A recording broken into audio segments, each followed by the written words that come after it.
Well, everyone, it's Shane Kanto, your Wasteland reviewer, and I'm here to review Cult Killer.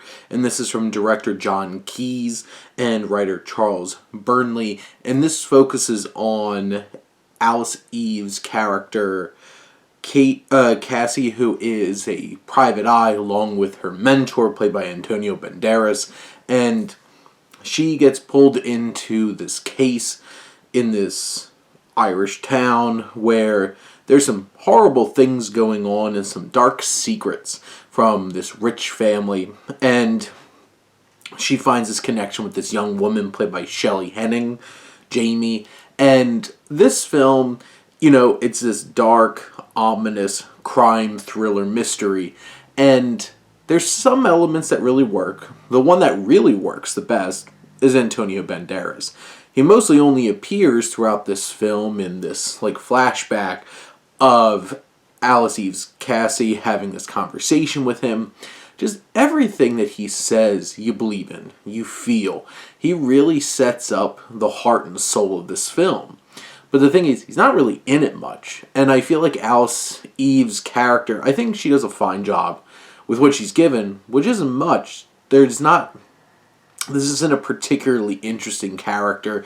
You don't see this film, which similar things like Silence of the Lambs, that kind of dark, really dark, borderline horror, mystery thriller, these crime thrillers, you never see this character getting up to how Jodie Foster was able to get Clarice Starling up to that level of protagonist we care about.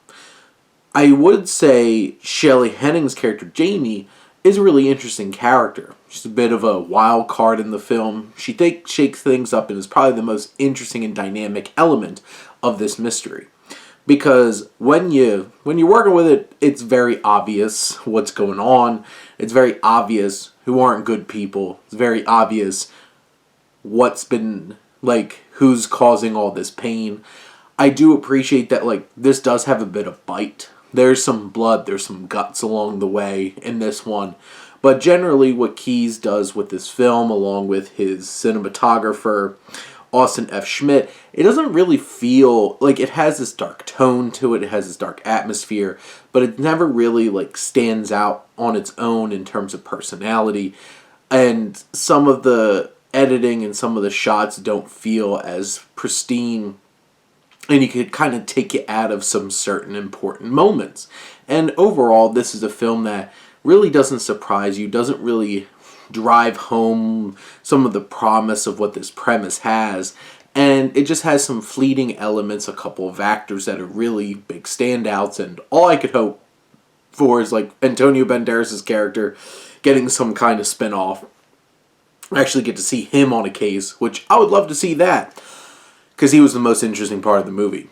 But in the end, this is a pretty forgettable, pretty just paint by the numbers kind of dark, ominous crime thriller mystery that we have seen so many times before, and shows like True Detective knock out of the park. This just kind of feels yeah, I've been there, done that. Nothing particularly interesting or special. But those are my thoughts on Cult Killer. Let me know what you think and let's talk some movies. But thank you as always for tuning in and supporting your Wasteland reviewer.